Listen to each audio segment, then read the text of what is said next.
أعوذ بالله من الشيطان الرجيم. بسم الله الرحمن الرحيم.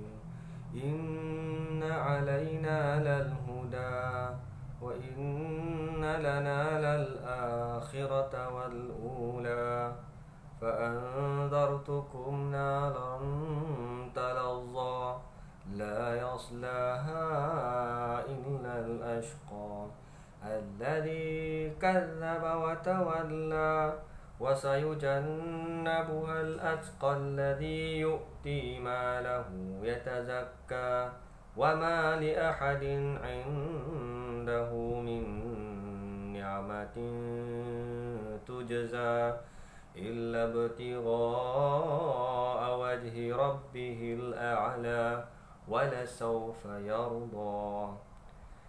Sadaqallahul azim. Sesungguhnya kamilah yang memberi petunjuk, dan sesungguhnya milik kamilah akhirat dan dunia ini. Maka aku memperingatkan kamu dengan neraka yang menyala-nyala, yang hanya dimasuki oleh orang yang paling celaka, yang mendustakan kebenaran dan yang berpaling dari keimanan, dan akan dijauhkan darinya neraka orang yang paling bertakwa, yang menginfakkan hartanya jalan Allah untuk membersihkan dirinya, yang tidak ada seorang pun memberikan suatu nikmat padanya yang harus dibalasnya, tapi dia memberikan itu semata-mata kerana mencari keredaan Tuhannya yang maha tinggi, dan saya kelak dia akan mendapat kesenangan yang sempurna.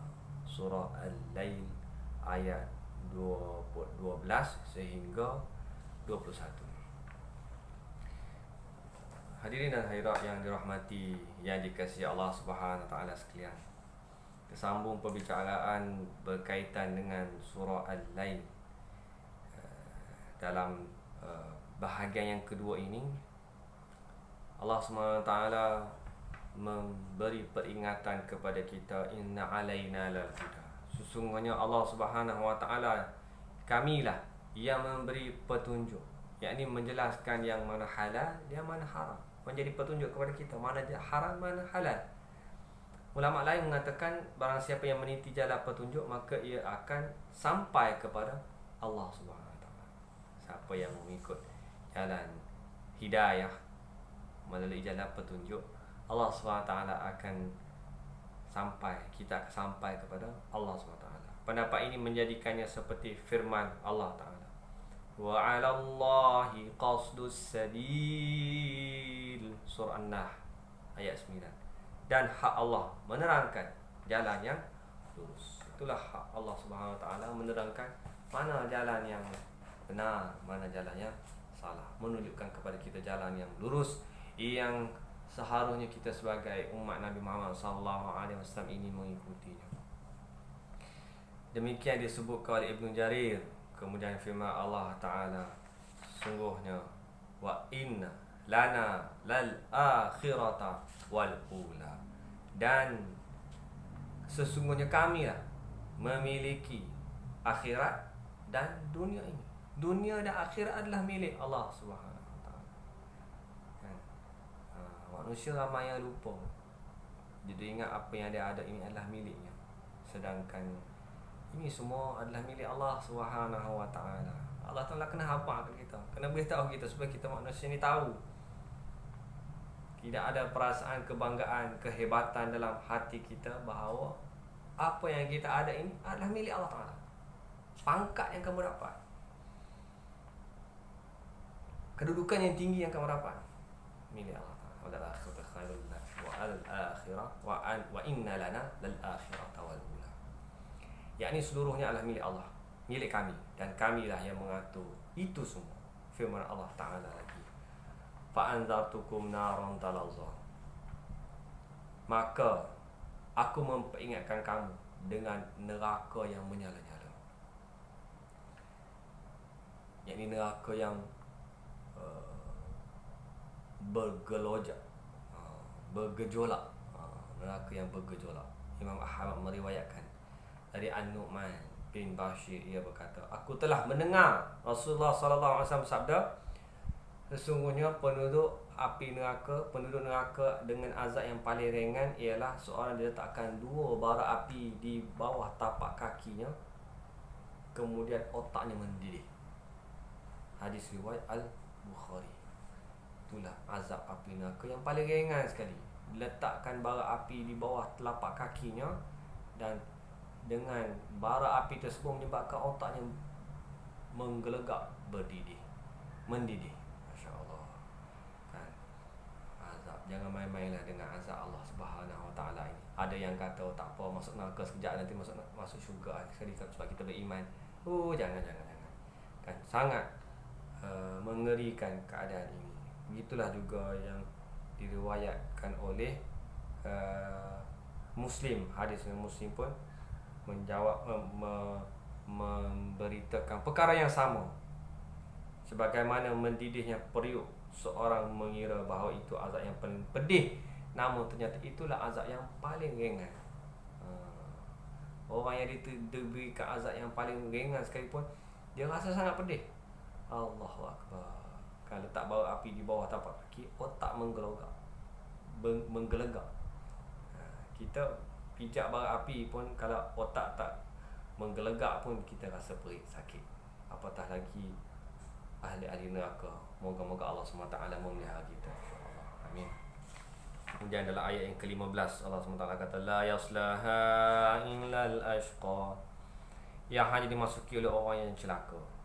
Yang tidak dimasuki dengan cara masuk yang dikelilingi dari segi-sisinya, kecuali orang yang paling celaka, yang mendustakan kebenaran. Alladzi kadzdzaba wa tawalla, yang mendustakan kebenaran dengan hatinya, dan wa tawalla, yang berpaling dengan tindakannya, dengan amal anggota tubuh badannya. Dengan hati pun dia tidak beriman, dengan perbuatan pun dia tidak menunjukkan bahawa dia adalah seorang yang beriman. Itulah orang yang celaka. Maka kita perlulah memelihara diri kita dengan beriman kepada Allah Subhanahu Wa Taala dan melakukan amal ibadah soleh, supaya kita menjadi orang yang beruntung, tidak termasuk dalam ayat ini. Ia berkata, dari Imam Ahmad meriwayatkan dari Abu Hurairah radhiyallahu anhu, ia berkata, Rasulullah sallallahu alaihi wasallam bersabda, seluruh umat aku akan masuk syurga pada hari kiamat kecuali orang yang enggan, orang yang tidak mahu masukinya. Sahabat tanya, adakah orang yang tak mahu masuk neraka wahai Rasulullah, tak mahu masuk syurga? Adakah orang yang tak mahu masuk syurga? Pelik. Sahabat-sahabat tanya. Nabi SAW menjawab, siapakah orang yang enggan wahai Rasulullah? Nabi SAW menjawab, barang siapa mentaatiku, dia akan masuk syurga. Sesiapa yang menentangku, bermaksiat kepadaku, maka ia adalah orang yang enggan, orang yang tidak mahu masuk syurga. Allah SWT akan masukkan dia dalam neraka. Hadis riwayat Al-Bukhari. Kemudian dalam ayat yang ke-17, Allah Subhanahu Wa Taala kata, alladzi wa sayujannabuhal atqa alladzi yu'ti malahu yatazakka, dan akan dijauhkan darinya, daripada neraka, orang yang paling bertakwa. Jadi kita orang yang bertakwa, yang bersih, yang paling takut, akan dijauhkan oleh Allah Subhanahu Wa Taala daripada neraka. Siapakah orang yang bertakwa itu? Alladzi yu'ti malahu yatazakka, yang menginfakkan hartanya di jalan Allah untuk membersihkan dirinya. Membelanjakan hartanya kerana kita melakukan ketaatan kepada Allah Ta'ala, menyucikan diri kita, harta dan apa sahaja yang Allah Subhanahu Wa Taala berikan kepada kita. Kita ada banyak, bagi banyak. Kita ada sikit, bagi sikit. Bagilah, infaklah harta kita di jalan Allah Subhanahu Wa Taala. Mudah-mudahan dengan kita menginfakkan harta kita di jalan Allah Subhanahu Wa Taala, kita akan tergolong di kalangan orang yang bertakwa. Dan mudah-mudahan orang yang bertakwa ini akan dijauhkan daripada azab api neraka Allah SWT. Inilah kejayaan kita yang sebenar. Tak adalah kejayaan kita melainkan kita bebas daripada azab api neraka Allah Subhanahu wa ta'ala. Dan juga orang yang wa ma li ahadin indahu min ni'matin tujza, dan tidak ada seorang pun memberikan suatu nikmat padanya yang harus dibalasnya. Yakni harta yang diberikan kepada orang yang lebih layak menerimanya tidak dalam rangka untuk mendapatkan balasan darinya, akan tetapi dia memberikannya semata-mata kerana mengharapkan min ni'matin tujza illa batigha wajhi rabbihil a'la, melainkan dia ikhlas mengharapkan semata-mata kerana Allah Ta'ala. Dia bagi harta dia kepada orang yang sangat memerlukan, tidak mengharapkan apa-apa balasan melainkan balasan daripada Allah SWT. Ada manusia yang memberi pertolongan kerana mengharapkan timbal balik. Ada kan yang memberi rasuah kerana nak mengharapkan projek-projek. Tapi orang-orang yang dibebaskan daripada azab api neraka Allah Subhanahu Wa Taala adalah orang yang bersedekah, yang berzakat, yang menginfakkan harta dia di jalan Allah Subhanahu Wa Taala illa batigha wajhi rabbil a'la, untuk mengharapkan redha daripada Allah Subhanahu Wa Taala. Dan nescaya kelak dia akan mendapat kesenangan yang sempurna. Wala sawfa yarda, dan nescaya kelak dia akan mendapat kesenangan yang sempurna. Yakni, dan orang yang mendapatkan sifat demikian benar-benar akan rasa puas. Jadi beberapa ahli tafsir, dalam tafsir Ibn Kathir, dalam kitab Umdatul Tafsir yang menghuraikan mukhtasar kepada Ibn Kathir, menceritakan bahawa banyak ahli tafsir menghuraikan ayat ini mengaitkan dengan sifat Sayyidina Abu Bakar As-Siddiq radhiyallahu anhu. Sampai sebahagian daripada mereka menyatakan adanya ijma' para ahli tafsir tentang perkara tersebut. Dan kita tahulah Sayyidina Abu Bakar As-Siddiq ini memang sifat dia begitu, suka infak harta. Dia orang kaya, kan, seorang pembesar Quraisy yang kaya-raya, yang menginfakkan harta di jalan Allah Subhanahu Wa Taala, akan dijauhkan daripada neraka. Iaitu orang yang bertakwa, yang menginfakkan harta di jalan Allah Subhanahu Wa Taala. Wa sayujannabuhal atqa alladhi yu'ti malahu yatazakka wa ma li ahadin indahu min ni'matin tujza illa batigha wajhi rabbil a'la wala sawfa yarda. Hanya orang yang pertama kali dari umat ini yang paling mendahului sifat-sifat ini, yang mempunyai takwa yang paling tinggi adalah Sayyidina Abu Bakar Siddiq radhiyallahu anhu. Seorang yang jujur, bertakwa, mulia, dermawan, selalu menginfakkan harta di jalan Allah Subhanahu Wa Taala. Ada masa kita bacalah kisah Sayyidina Abu Bakar Siddiq radhiyallahu anhu. Ada satu kisah yang dinukilkan dalam ni,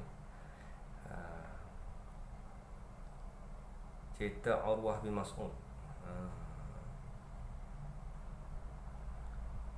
Pembesar Thaqif berkata pada saat terjadi perdamaian Hudaibiyah, demi Allah, seandainya bukan pemberianmu dulu kepadaku yang belum aku balas, nescaya aku akan memenuhi ajakanmu.